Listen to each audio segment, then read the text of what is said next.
I was working at Withington Hospital. I was a student nurse then, become a general nurse, and then I went on to do my midwifery training and ended up as a midwife.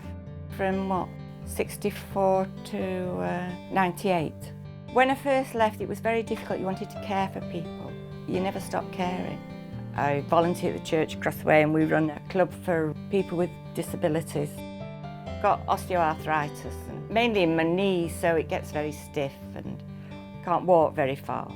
Couldn't do the things I perhaps did a long time ago, because I used to enjoy walking from parks and gardens and things. We needed some new chairs. I'd seen it advertised, sort of in the magazines and on the telly.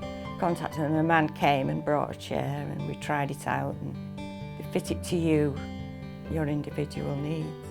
They measure the height, what height you would need it, and where the back would fit. They showed you the way now it goes up and tilts, and they show you all the different massages and things. If I was reading or something, I'd put the foot thing up and put it back a bit. The arms are nice and firm, and cushions firm.